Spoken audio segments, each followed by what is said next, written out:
The days have grown shorter, and the dead grow bolder.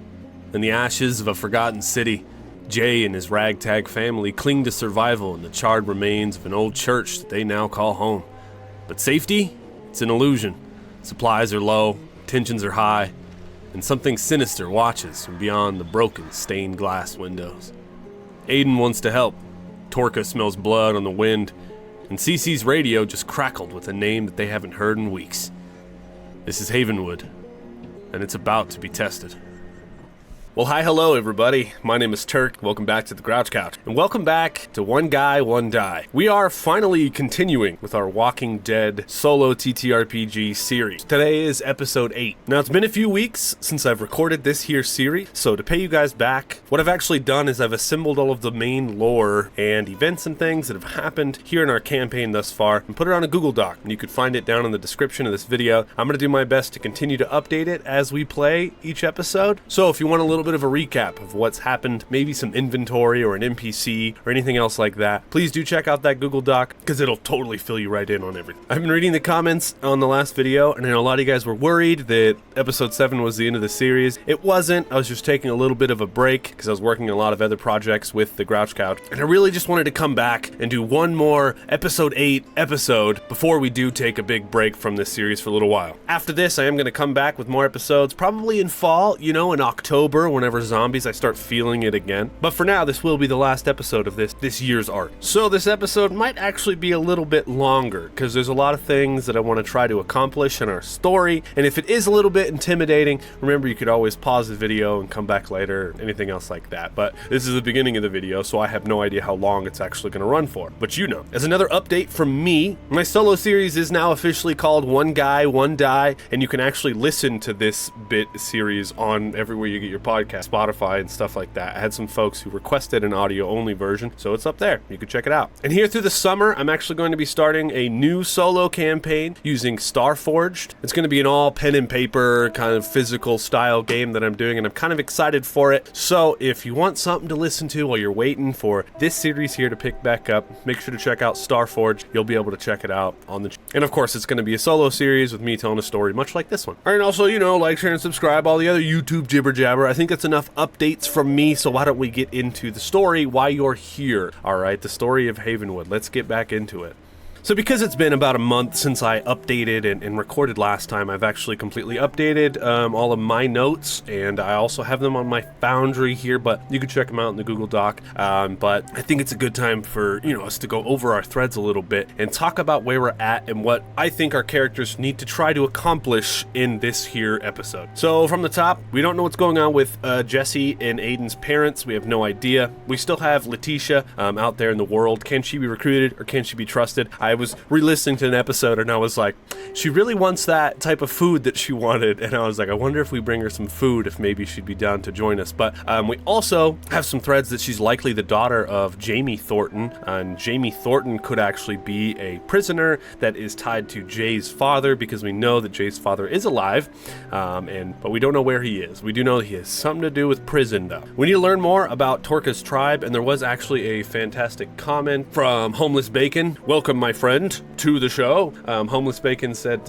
we need to see if we can find an unhinged faction, criminals and stuff like that, and they could be a part of Jesse's old gang, which could also join Jesse's old gang, could have something to do with Jesse's father and Jamie Thornton, and this could be just a whole faction. And I'm wondering if we might figure out more about them if we head to the hardware store, which we do have thread here. We have it in our locations section. The hardware store, an ex-military man, a tattooed survivor lives inside. Angela Bailey told us about it via radio, and our narrative hook here is that he could be a potential recruit or an antagonist, and he could help us with tools or barricade materials or anything else like that. But if we do remember, he did also say that he wants to rebuild, not just survive. And I don't know what that means, and I don't know if I trust this guy, if I'm being completely honest, so we're gonna roll some dice on that. But if we do also want to tie everything together even more, this prisoner tribe could have something to do with Torka Torca's old tribe, but we do know that the Yaw faction, which I do have here, the Yaw faction,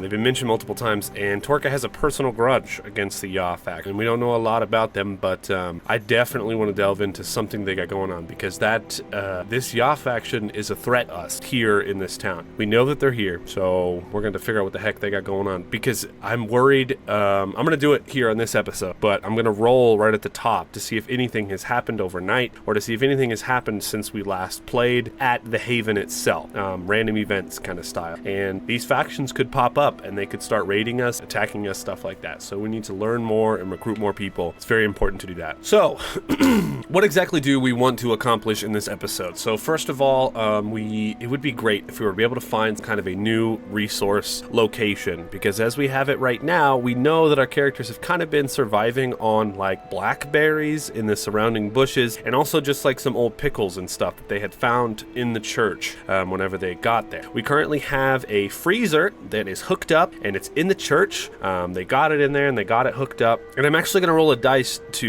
not to see if we have electricity, because I'm going to say that we do, because we're still earlier on in the apocalypse, but I want to roll a dice to see what the quality of that is, and we'll talk about that in a minute. Because our second thing that we need to do, not only find some kind of food resource, but also to upgrade Havenwood itself. And I think that we'll be able to salvage solar panels from the mall, or even maybe from other places around here. So, and I also think that Aiden is still the little brother. He's still trying to prove himself, and he wants to, have his own arc and his own stuff going on. Because I think over time, because again, I don't know how long we're going to do this series for. Could be a long time. I think Aiden's going to kind of become a real hardcore main character here. If anything ever happens to Jay, hopefully it doesn't, Aiden's going to kind of take over. And so I want to learn more about Aiden, his attitude, and what he thinks, and kind of what his skills are, so I think that's going to be very important. So before we get started on our adventure today and try to accomplish things and go out on a run and stuff like that, I want to know how things have been going here at Havenwood, because we have this freezer, but we're running out of food and tensions are high and things are kind of evolving. More zombies are kind of growing, the apocalypse is worsening every single day, and we need to get set up before things get too bad. And I want to know how things are going, but I think the first roll I want to make is I want to know if Havenwood has actual power. I want to know if it's running on a generator, or if there's power that leads to Havenwood, or if there is power but it's just kind of sketchy. It goes in and out. Maybe there's something going on at the power plant that could be messing things up,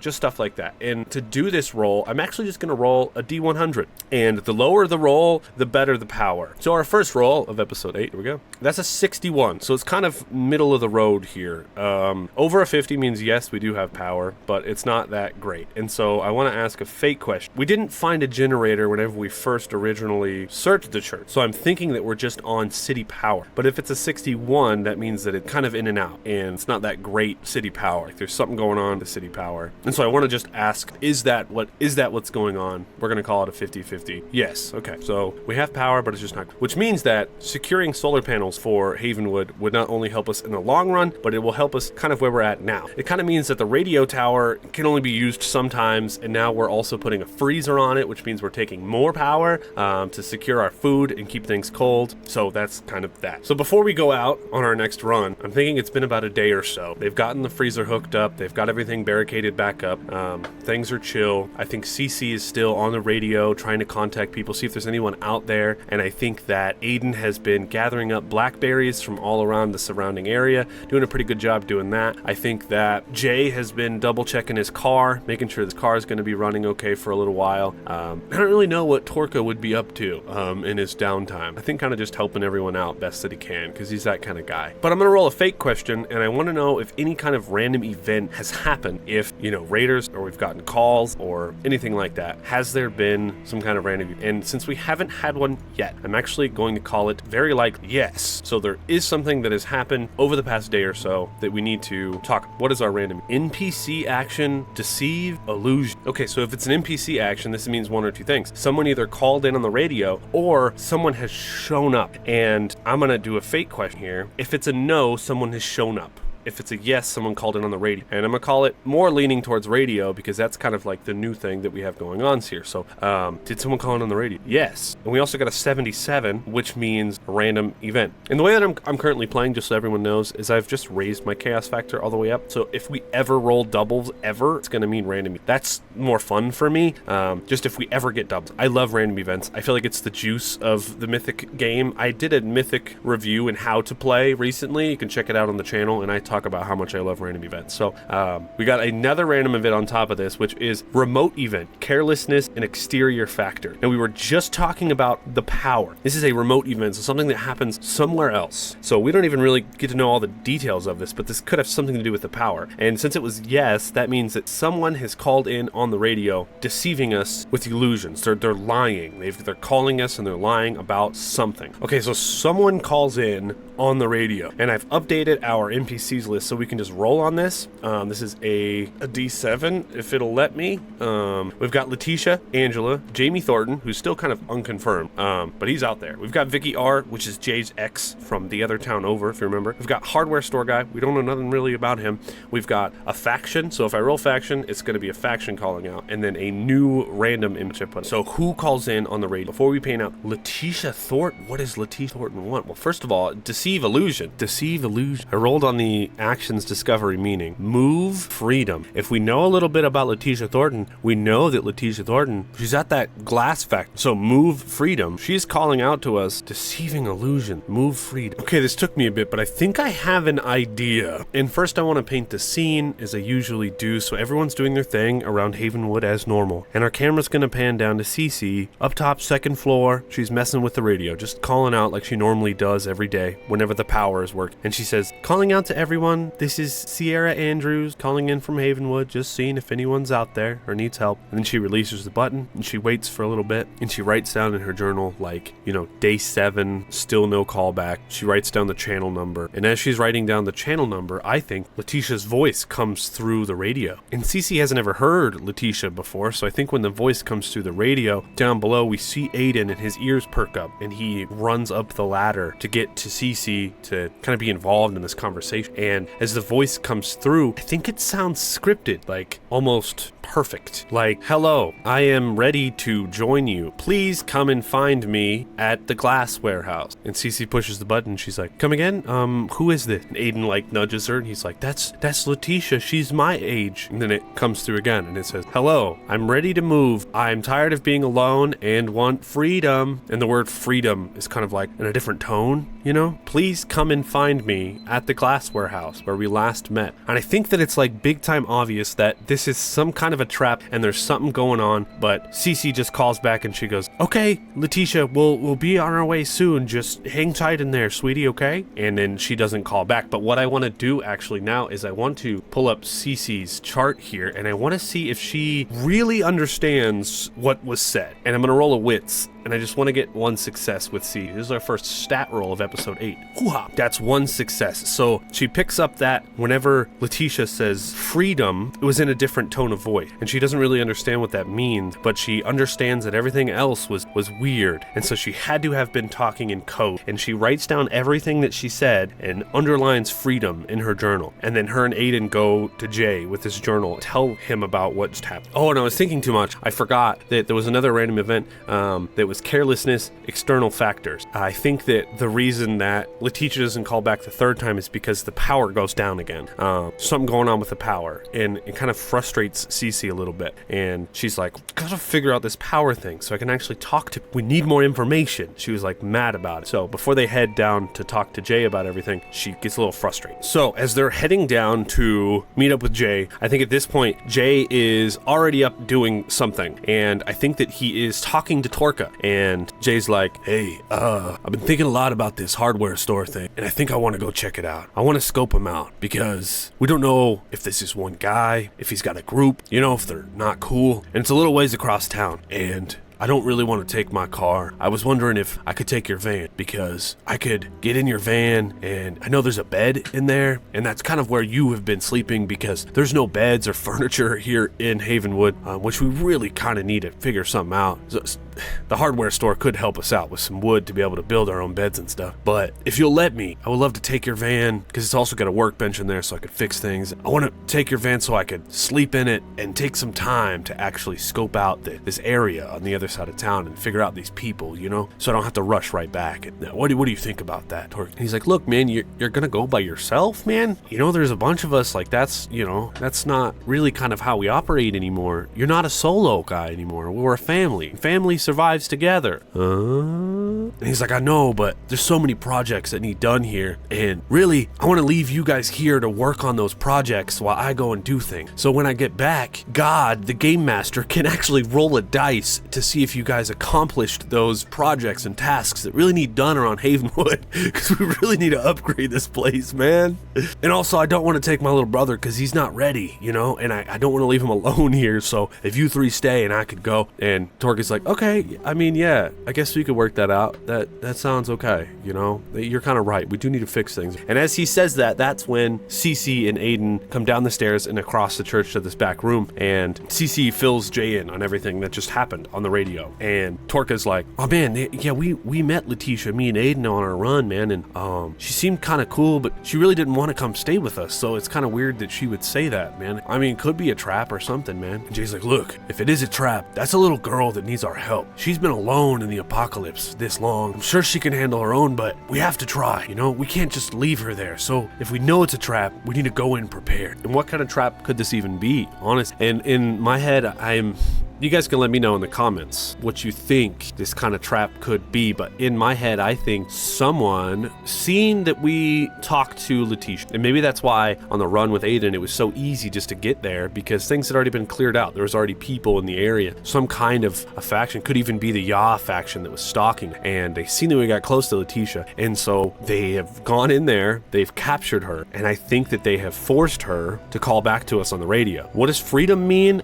I don't really know right now, but I think that's what's going on. And I'm wondering if Jay and the team together could put all that together. I think that they can, or at least that's what they think is going. What's really going on, I don't know. And you guys can leave ideas in the comments, but I want to do a fake question, and I want to call it nearly certain that they can put all that together when they put their heads together and talk. Yeah, that's an 80. So they figure it out, and I think they're all going to sit on the floor and they're going to talk about it. And Jay's like, so we got to be prepared. I mean, we've got a crossbow and a machete. If we're going up against the Yah faction, we'd seen they kill people, make art out of the faces. And, you know, I think if Leticia's made it this far on her own, I think she'll be okay just for a little bit more time. We can get our resources together and we can go, all of us together. We can take them down and we can save Leticia. But before we can do that, I want to go on a run, and I want to go to the hardware store and I want to scope it out. I want to see what's going on with this guy and see if maybe he can help us. See, I mean, if he wants to live and not just survive, I mean, maybe something. So I was already talking to Torque, and he's going to let me take his van, and I'm going to go for a day or two while you guys stay here. And we need more food. We don't have seeds. We have these blackberries. And Aiden, I don't want you running around all over them fields back there. We need to replant those blackberry bushes right in our yard so we can start some kind of a farm here. So while I'm gone, that's what you're going to do. We're going to be replanting as many blackberry bushes in our fences that we can. And Torque, you're going to get out there, and I want you to go around all the fences just to see if there's any holes. I want you to reinforce them.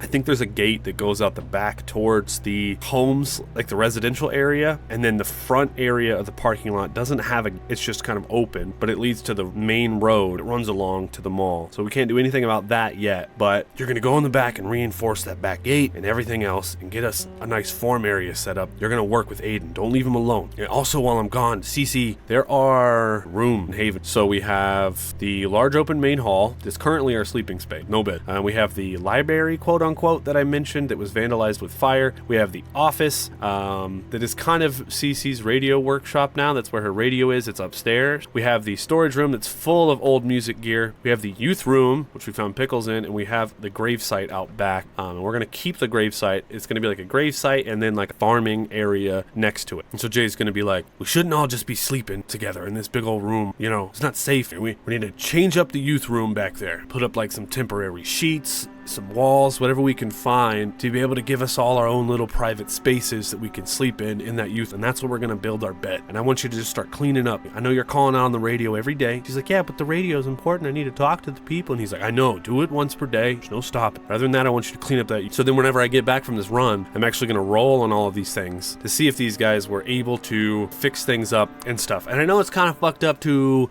work on our own home site while Leticia's out there possibly suffering, but I really feel like if we go right now against the Yaw faction, who knows how many of them there are. There's at least, we've seen 10 of them at the fair, so there's at least 10 of them, and they had better equipment than we did. If we remember, they sniped out a bunch of zombies, so they have guns, and so if we go now, it'll be the end of our story. So we really can't do that, but we can start preparing. We can know and give her a few days. So now that all that is said and done, Jay is going to gather up his supplies, and he's going to pack them into Torka's van.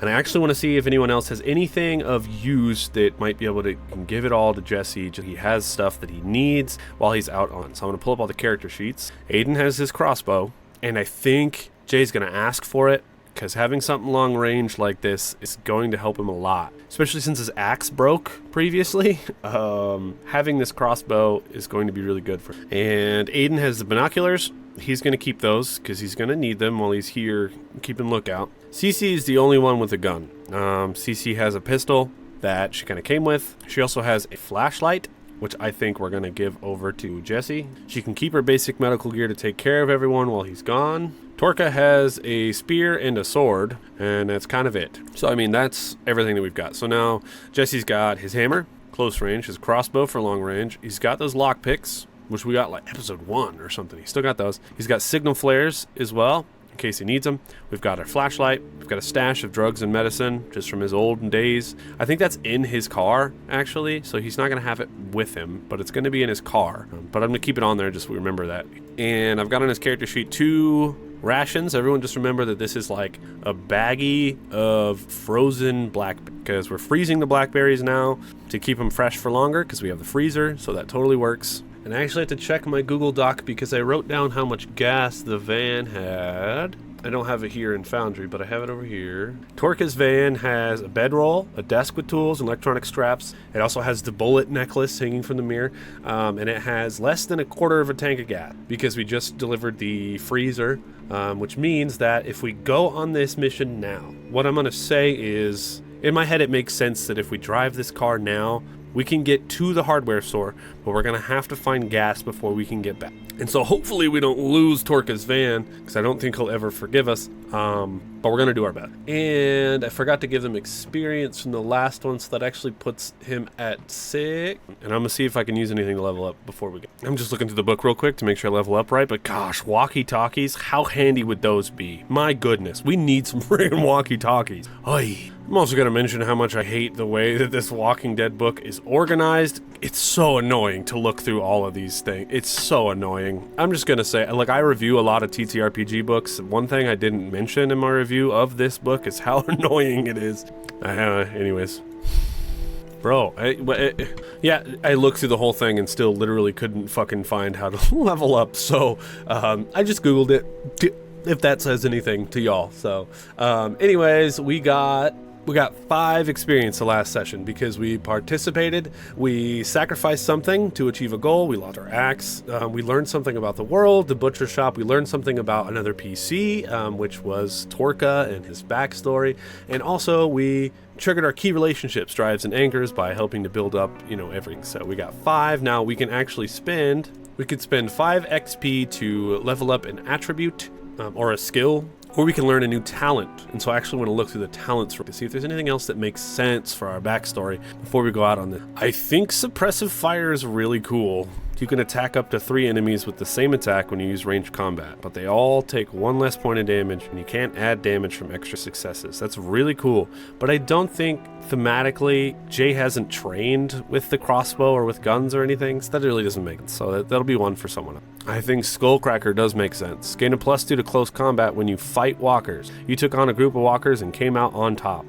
We did actually fight walkers whenever we were retrieving that freezer, so I think he learned a lot. And so we are going to take Skullcracker. Okay, so we've spent our experience, all 5, and now my guy's got Skullcracker.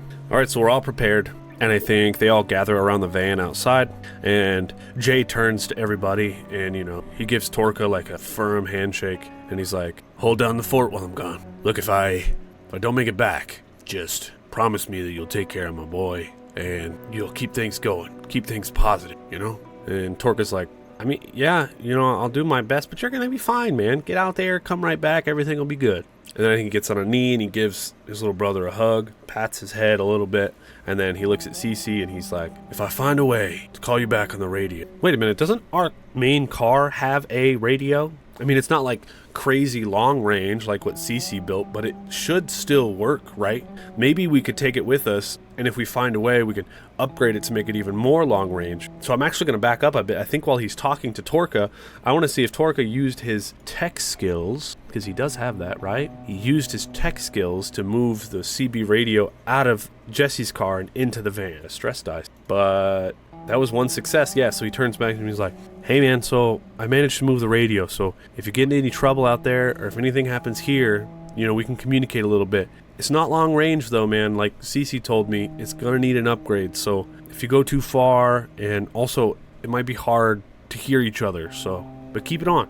He's like, oh, thanks Torka, I don't know why I didn't think about that days ago. Good work. And then I think he also gives CeCe a hug, and he's like, you're the brains around here, so keep things going. She's like, of course, I will. And he's like, I've enjoyed your company being here, so I just want to say thanks. And if I make it back from this whole thing, I know that we can't really go on like a date in a normal sense, but I might be able to work something up, And she's like, Jesse, are you trying to ask me out on a date in the middle of the apocalypse? And he's like, yeah. And is she going to say yes to this, And this kind of gives him like a drive. I'm going to call it nearly certain, but we'll roll on it. Exceptional, yes, cool. She looks at him and she goes, I've enjoyed your company too, Jesse. You get back safe and we'll talk. And I think she kisses him on the cheek and he blushes a little bit. And then he gets in the van and he starts it up. And he's off. And I actually want to roll, so we're going to start driving through the city.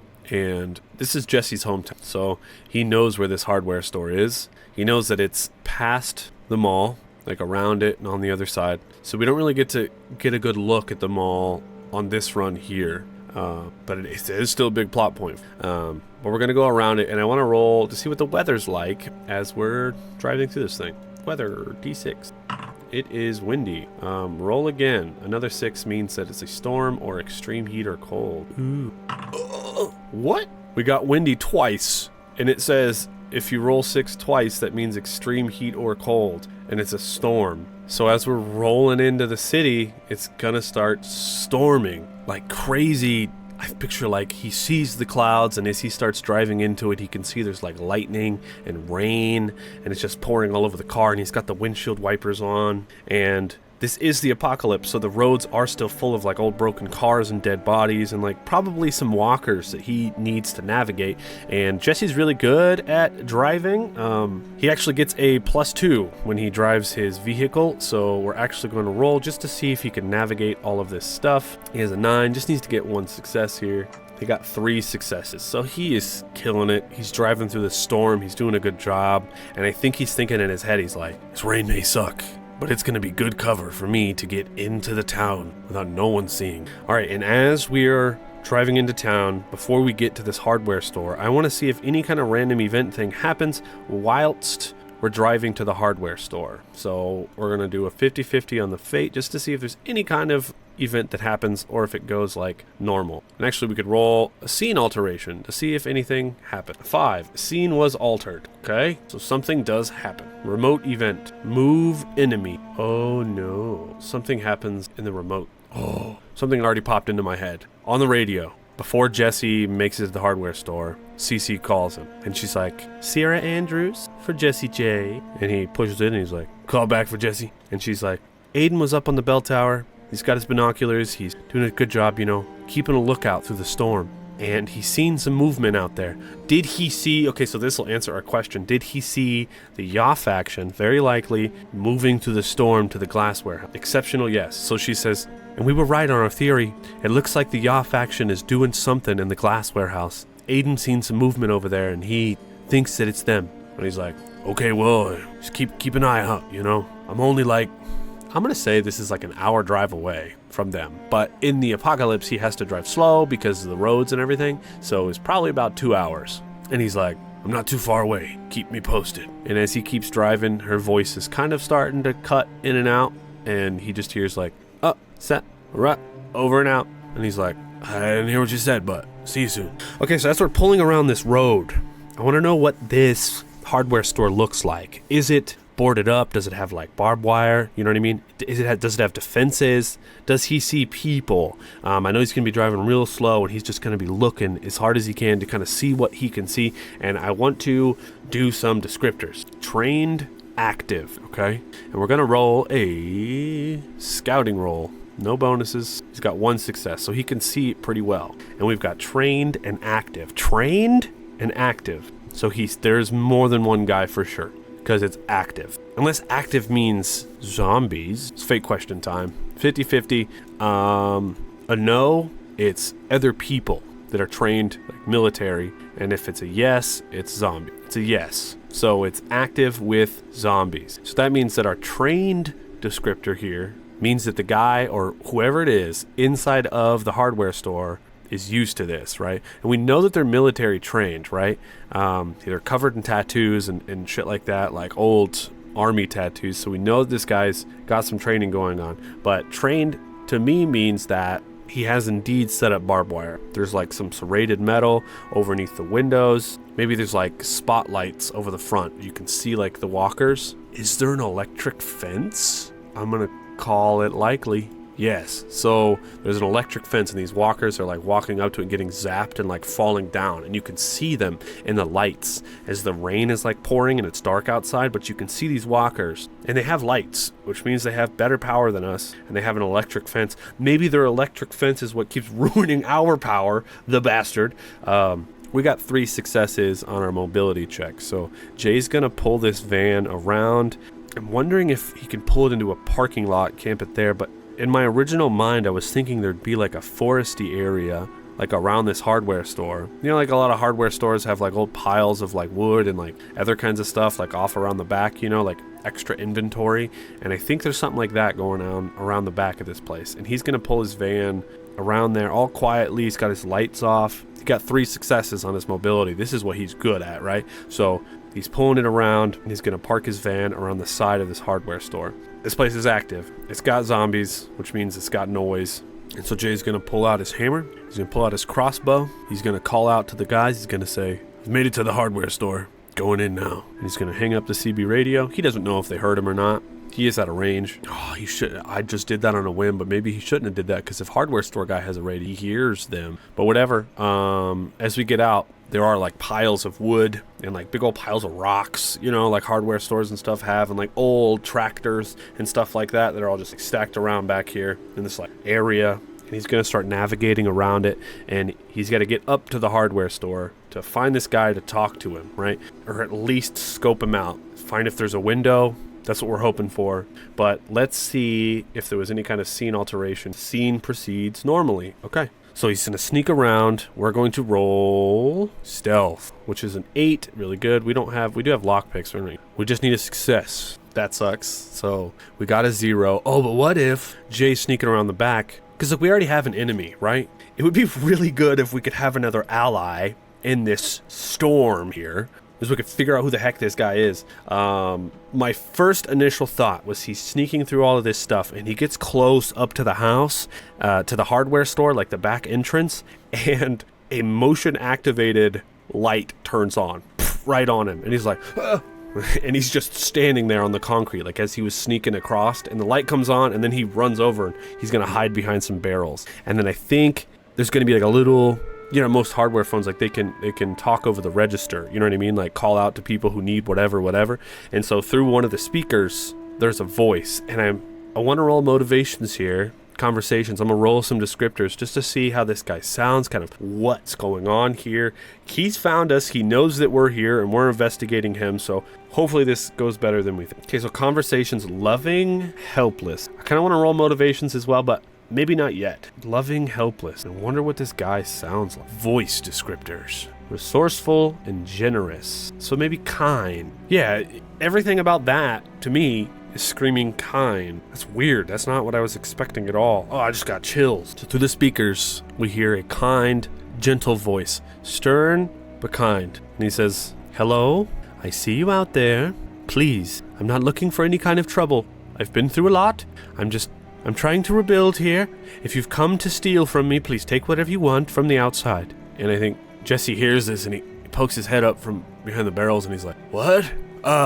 Hey, I'm Jesse." And he takes a step over. He's holding up his crossbow and his hammer and he's like, "I heard someone was staying here. Someone looking to rebuild, not just survive." And he's like, "Yes, well, you've heard right. I've been on the radio." Did he hear us on the radio? Oh, goodness, when he said he arrived here, so he was already expecting us. Maybe the light wasn't even motion censored. Nearly certain. Did he hear us on the radio? Yes. He goes, "I've heard you on the radio when you arrived. I don't have a long-distance radio, but I have a close one, and I heard you."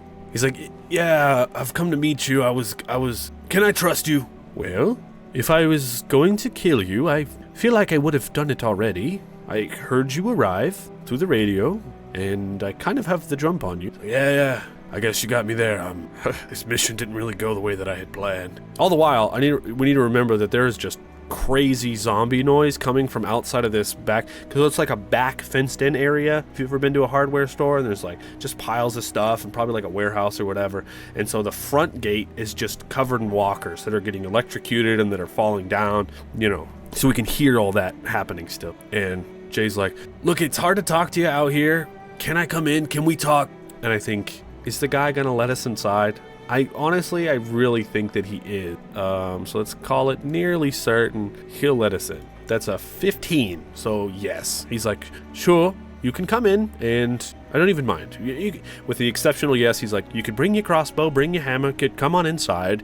The code to the door is it actually a good code?" This guy is military, so he probably actually tells him like a real code. I'm gonna roll a D100. The code is 8648. He's like, "All right," and he goes up to the door, puts in the code, 648, and he steps inside. Now, what is going on the inside of this place is the door shuts behind him like shh.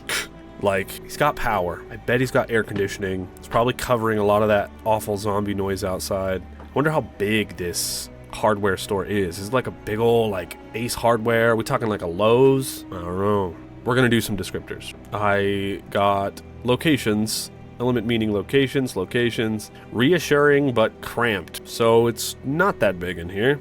Or maybe it is big, but it's just full of stuff. Is it full of stuff? Exceptional, yes. So he's got a crap ton of stuff in here. Maybe even, so it's reassuring, right? To Jesse. So this guy was trying to rebuild. That's what he wanted to do.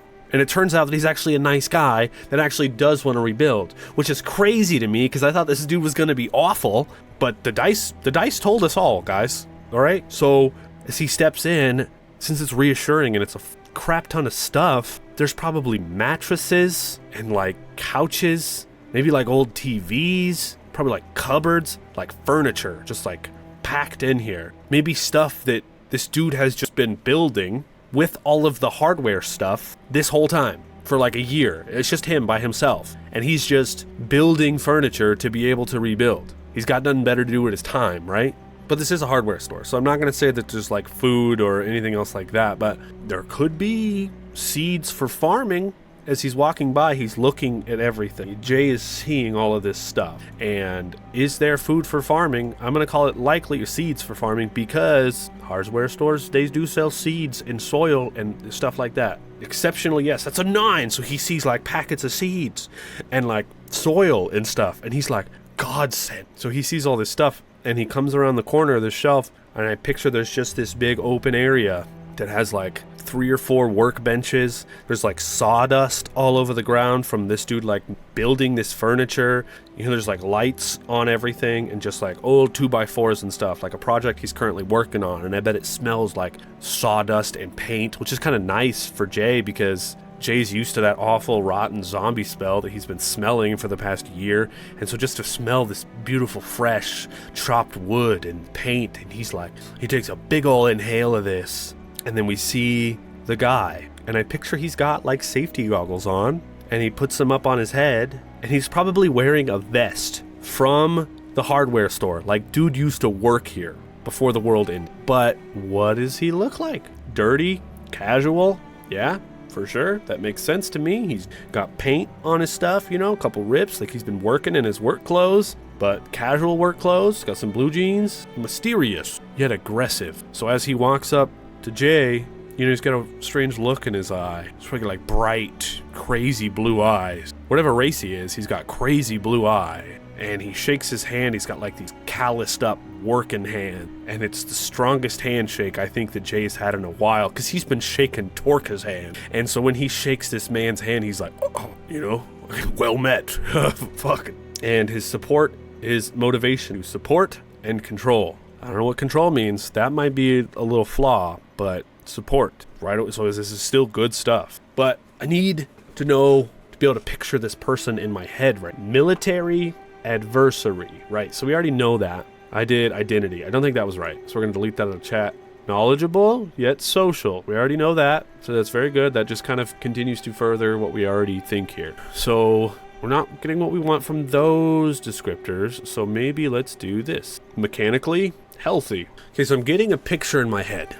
And I don't know if you guys are too, but just follow me on this. I picture a dark-skinned man, like a really nice, like buff black dude with these beautiful, crazy blue eyes, which is crazy for Jay, because, you know what I mean? He hasn't ever seen a black guy with beautiful blue eyes before, so he's kind of like, what? But you can see, like, he doesn't have too dark of skin, so he's got a bunch of military tattoos, like eagles and flags and stuff on his arms, and you can kind of see them a little bit, even through the darkness of his skin. And he's older. I'm picturing older, like salt and pepper kind of hair, I think he's still clean shaven because he's used to that from the military. So he still shaves his face as close as he can with the razors that he has. And his hair's still nicely trimmed. He probably buzzes it every day. And he's got these crazy calloused, like big hands. And I think he's wearing like a necklace that has like an eagle on it or something that resembles something from his time in the military.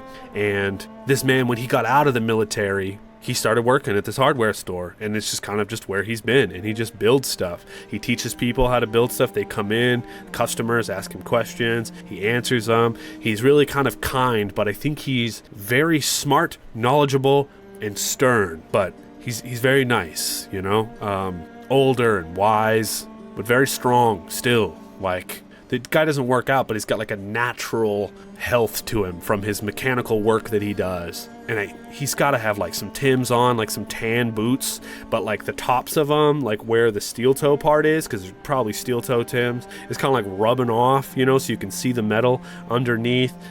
His blue jeans are a little bit ripped up. And I picture he has a silver tooth. Like one of his teeth is like silver, like it got knocked out at some point and he couldn't really afford to get, like just like a different price difference. So you got like a silver tooth put in. And I think he shakes Jesse's hand and he's like, finally, I've been waiting for someone to come and join me in this. I want to rebuild. Son, you look strong. You look worn. Please have a seat. And he points to like, I think there's probably like 2 nice love seat chairs with a little table in between, but one of them is like pristine, like it ain't never been sat in, and the other one's kind of like worn out, like this is where he sits after his long day to rest. And there's like a couple of glasses and like some scotch or something that he has there, and he's like, we need to talk, sit. And Jay's like, all right, thanks for letting me in. I was really worried, I thought this was like a trap. He sits and it's nice, and he's been at the church for so long with no nice furniture, so when he sits in it, he's like, oh, and he gets like that relief off of his feet, from walking and not being comfortable. And he sits and he just thinks in his head, he's like, I could fall asleep in this chair. And the guy, who still doesn't have a name, by the way, I'm gonna need you all in the comments down there to name our veteran hardware store guy. He sits as well, pours him some scotch, hands it to Jay, and he's like, I need to know more about you, my friend, before we can go out on this endeavor. I think, does he know that his front gate isn't going to last forever? I think, what is the quality of his electric fence out front? Higher the number, the worse it is. That's a 16. Oh, so it's great. So they have time. So he sits down and he's like, the fence will keep us safe. We can talk. I've reinforced it with electricity. As you can tell, though, around the back there are some holes made it in, so we can't talk forever, but I've been here, I've been building furniture. I don't really have any friends. I got out of the army. I was alone. I didn't have a wife for the army. I had some family, but they're all gone now. And yeah, I've been waiting for someone to come and join. I've told people, and no one trusted me. It seems that even you didn't trust me. I want to help. I want to rebuild. And I think Jesse's like, all right, man, I've come to the right place. And he tells him his full story. He sips on the scotch. He tells him the whole story and tells him about his family that he currently has now, tells him about the church, tells him their situation. And I think he's like, well, sounds to me that you've got a wonderful setup, but it's not livable. And you don't have, furniture and things. I don't have enough room here in my cramped space, but I have the furniture. Maybe we can combine forces. And Jay looks at him and he goes, yeah, man, I think this is going to be a good friendship. And they cheers their scotch, and he's like, but first, what's your name? And then our camera's gonna zoom out from the hardware store as the zombies are getting zapped and as the Yaw faction is running through the forest. And I think that's going to end episode 8. This is going to end our first arc of Family Survives Together. And when we come back in the fall, you guys, we're going to continue on our story. In the meantime, throughout the summer, I'm going to be playing a different TTRPG. Check that out on the channel. Do leave ideas and things below, as much as you want and as much as possible. I'll include everything that I can. And remember that you can actually check the Google Doc for episode notes. By the time this one goes live, I think it'll still have episode 7 notes on it, and I'll wait about a week or two before I update it with episode 8, so you guys don't have any spoilers about what happened in this here episode. We need names, we need ideas, and we need things, and goodness, it feels good to be back telling this story. I was really hoping to fight this guy. I know that sounds insane, but I was really hoping to get in here and fight him, and that's why I prepared.